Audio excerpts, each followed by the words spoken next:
అప్పుడంటే మీకు social media లేదు కాబట్టి చెల్లింది. కానీ ఇప్పుడు సోషల్ మీడియా ఉంది కాబట్టి ఎప్పటికప్పుడు ఎవరు చెప్తుంది నిజం, అసలు జరిగింది ఏంటి, జరుగుతుంది ఏంటి అనేది సామాన్యుడికి కూడా అర్థమవుతుంది. అందుకే కదా ఈరోజు ప్రభుత్వం మీద అంత వ్యతిరేకత వచ్చింది. 18 నెలల్లోనే ఈ ప్రభుత్వం మీద ఇంత వ్యతిరేకతతో ప్రజలు రోడ్డు మీదకి వస్తున్నది మనం కళ్ళారా చూస్తున్నాం కదా. సో అది వాళ్ళు తెలుసుకొని సరిదిద్దుకోవటం పోయి మరింత దిగజారిపోతున్నారు. అంబటి రాంబాబు గారి వ్యాఖ్యల్ని వైసీపీ పార్టీ సమర్థిస్తున్నారు. ఆయనే సమర్థించలేదు కదా.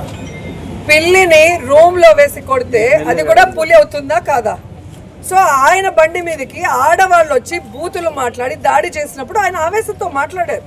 తర్వాత ఇంటికి వచ్చినాక గౌరవంగా నేను అలా మాట్లాడి ఉండకుంటే బాగుండు అని ఆయన చెప్పాడు. అంటే మీరే అర్థం చేసుకోవాలి ఎంత పెద్దరికంగా ఆయన ఆలోచించారని. ఆ టైంలో ఎవరికైనా మన మీద ఎవరైనా కొట్టడానికి వస్తే మనం పలారుని ఇస్తాం కదా, అది మనకి తెలియకుండా వచ్చే రియాక్షన్, అది ప్లాన్ చేసింది కాదు. సో మనము సీనియర్ కాబట్టి అది కూడా చేయకుంటే బాగుండు అని ఆయన ఫీల్ అయ్యి మళ్ళీ చెప్పాడు. కానీ ఈరోజు సారీ కూడా చెప్పని ఎమ్మెల్యే మాధవ్ని, గ్రంథాలయ చైర్మన్ని ఎందుకు మీరు వదిలిపెట్టారు అని అడుగుతున్నా.